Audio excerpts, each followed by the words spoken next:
Hey guys, impeccable timing.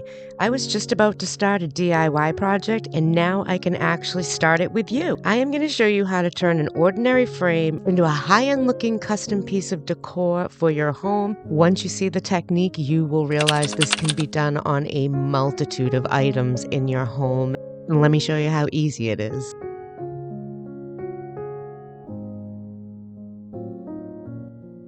I'm going to apologize for the shaky hand and blame it on too much coffee, but this is the mirror in my great room that really just doesn't stand out. It's actually a very large mirror. It's a great reflector of light the way it aims at my front window and it bounces that light around the room, which is one of the reasons why I love mirrors so much. But this could use some help, and I have a really great idea and a super easy budget friendly technique. It's going to really transform it to a whole nother level and really make it look like a custom high end piece. It is so easy to do. I don't know why I didn't do this sooner. First things first, I've got to get this down off the wall, and to be perfectly honest, I forgot how heavy and large and cumbersome this piece actually is. But I managed to get it off the wall and up the spiral staircase and into my studio, and I am going to change this piece for the better. And I am going to show you how I'm going to transform that mirror. I found the spot I want to put those Victorian sconces, but there's an existing mirror that's there that just kind of blends in and does nothing. You see the mirror, but the frame does not stand out. It certainly doesn't match the Victorian sconces. So I'm going to change that, and I could simply do that by just painting it white and doing a little distressing, but I'm going to take it to the next level and show you how easy, budget-friendly, and affordable it is to take a basic looking item, and the frame is basic, there's nothing special about it, and transform it into something amazing for very little money. And we are going to do it using air drying sculpting clay. You can get this at Michael's. I'm sure you could get something like this at Walmart. I have not tried. I got mine from Michael's. I used a 20% off coupon because it was about $15 for this package. So I used a 20% off coupon and I had $5 in rewards. So I ended up paying like $8 for it. And I'm going to get a lot of projects out of this bag, particularly this one to start with, but I'll get so much more out of this bag. Now I am going to embellish this mirror using this clay, but I'm also going to be using something else. I have a ton of silicone molds. This isn't even all of it. This is just what I could put in my hand. But you can use these. So look at that one. It makes like a rope detail, a beaded detail. You can use your clay to sculpt these and put these onto the mirror and embellish it further, and that is what I am going to do today.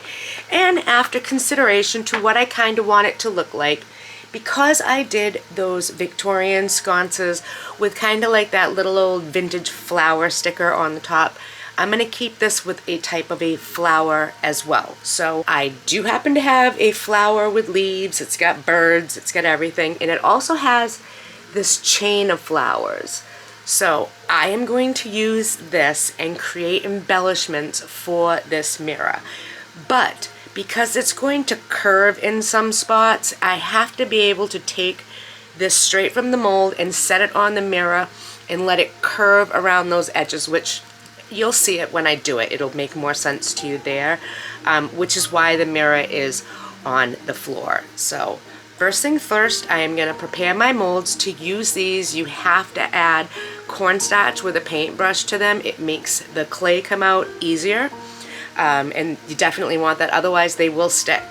It just will. That's the way it is. I'm going to dust the molds in cornstarch before each and every use. I'm just going to use a paintbrush to do that. It doesn't matter how much you get in there. It doesn't impact the design in the least. You just want to make sure you have enough to keep that clay from sticking.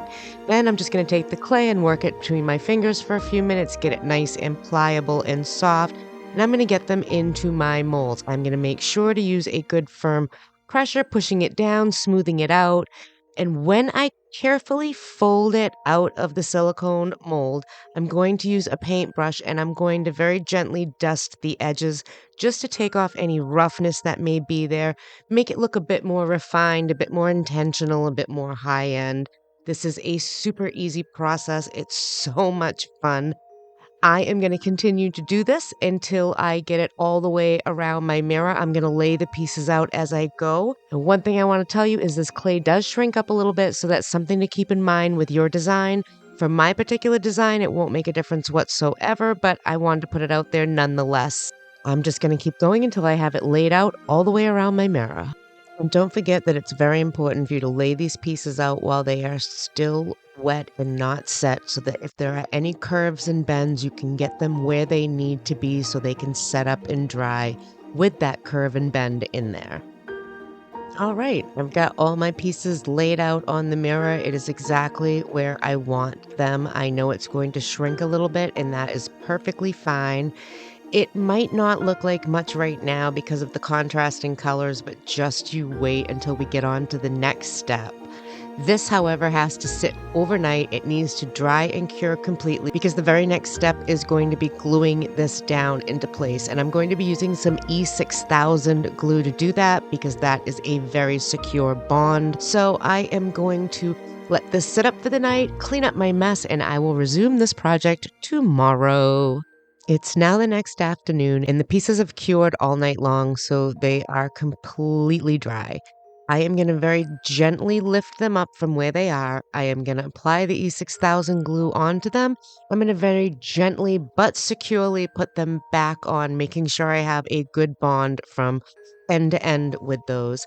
I'm going to do this all the way around to all of the pieces until they are all secured in place. And then once again, this is going to sit overnight, and I want that E6000 to cure because the next steps are painting, and I want to make sure that all of my hard work is going to last, nothing's going to break, and everything is going to be secure on this mirror.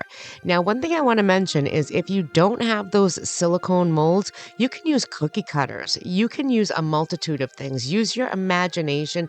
You could even use your own hands and craft your own embellishment. The possibilities are endless. You can do this on furniture, mirrors, frames, you name it. This is a fabulous way to get that high-end custom look without that high-end custom price tag. This project is so fun and so easy, and it just blows my mind how something as simple as air drying clay can transform a piece into something really spectacular. I love a DIY project like this. All right, I'm going to leave it overnight and resume this project again tomorrow. That's the only thing. I mean, this project does take a few days to do, but it's a great weekend project. And this is really going to look good. It is, in fact, the next day, and I have brought this big old mirror outside, and I am going to spray paint the whole thing white using my favorite spray paint. And as you can see, I did not tape the mirror part off, and that is because I don't care how much paint I get on there. With a brand new razor blade, I can literally scrape this completely clean in less time than it would take me to tape this mirror up. So for me, it's a no-brainer. Work smarter, not harder. I'm going to scrape it off with a razor blade, and it's actually a quite satisfying process, I have to admit.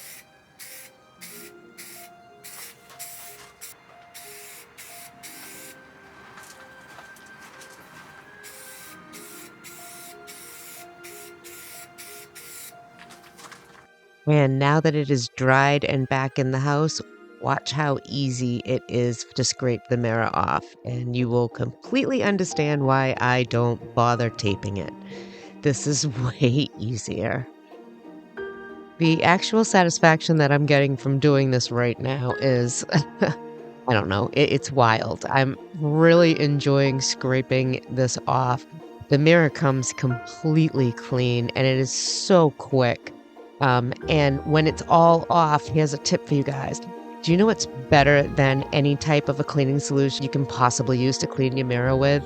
Using double yacht steel wool will polish your mirrors up better than any cleaning solution in a cloth could ever do.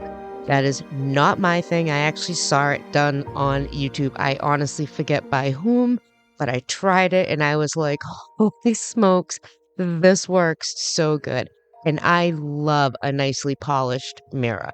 If it's an antique mirror with imperfections, that's totally fine, but I still want a crystal clear mirror shine as best as I can get, and that steel wool will do that. It's amazing. Almost as amazing as peeling this off because I am still enjoying this. Do you ever find doing something becomes just an incredibly satisfying thing that you really enjoy doing and you totally get into it and then you're like, oh, it's all over. I wish there was more to do? Yeah, that's one of these projects.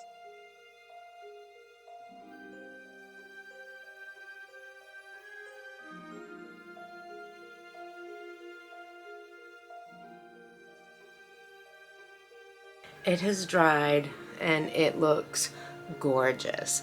Now, we still want to be gentle with this. You don't want to be super rough. It's like a porcelain, if you will, a very cheap porcelain that I made and aircrafted, but it looks beautiful on here, so we want to treat it very delicately. And now we are going to make it stand out because right now you can see it, but it's not popping. You cannot see the detail of the flowers or the leaves or anything, and there is a lot of detail in this. So I'm going to show you how easy it is to bring that out.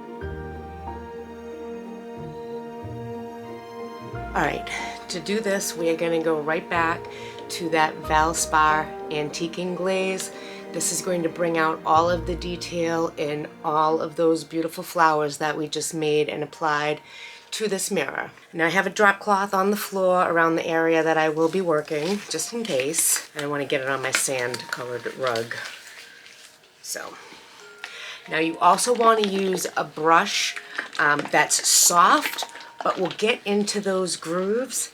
I have a non-lint cotton cloth here and a few pieces of paper towel. I'm going to open this up and basically, just like I've done with every project, get some on our brush. We're going to brush it on here. But we're also very carefully going to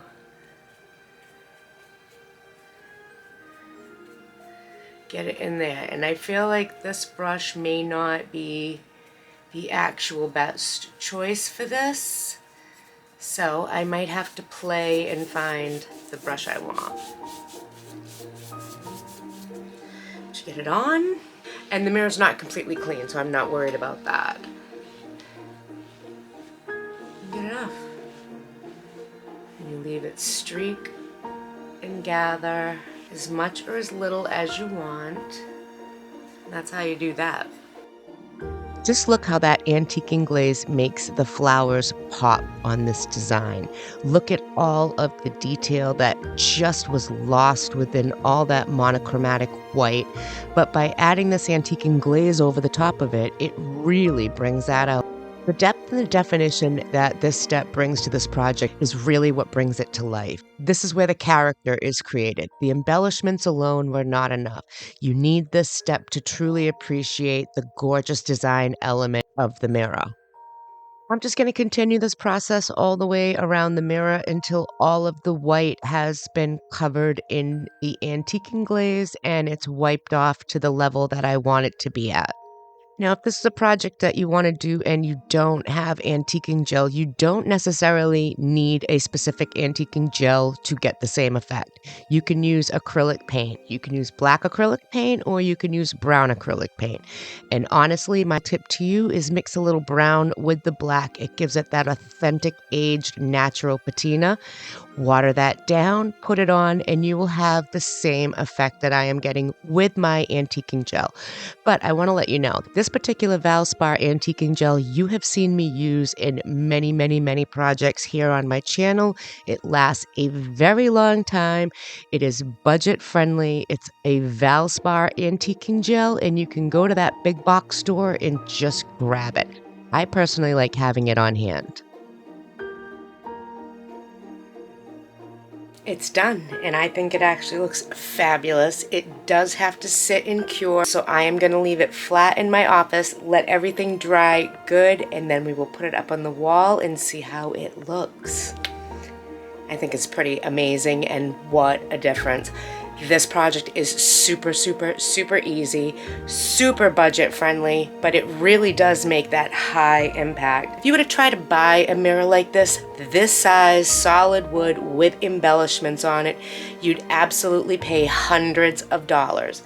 I paid $60 for the mirror originally from some antique store, I think in Bar Harbor. I'm not even sure at this point. I've had it for so long. But I know it's $60 because the tag's on the back. And the air sculpt clay I ended up getting for $8, and I will get way more projects out of that. I have a super high-end looking mirror that is going to pop and stand out on that wall now and look amazing. Well, guys, what do you think? I love it. I think it's exactly what this dark corner needed. I think it brightens it up fabulous. That mirror is really popping now. The detail of that embellishment is absolutely gorgeous. We have a high-end look without the high-end budget, and I am so, so happy. If you have any suggestions that would help brighten this room, I would love to hear it. I hope this has inspired you and shown you how easy it is to add these amazing high-end looking embellishments to ordinary items and really elevate your design game. This is a fabulous way to really make something stand out. Thanks so much for joining me. If you haven't hit that subscribe button yet, now is a great time to do so. I make a video every week, and I would love it if you would come back and visit with me. As a matter of fact, introduce yourself down below. I would love to get to know you. All right, guys, I hope you enjoyed this. I hope I've inspired you, and I will see you guys again real soon. Bye.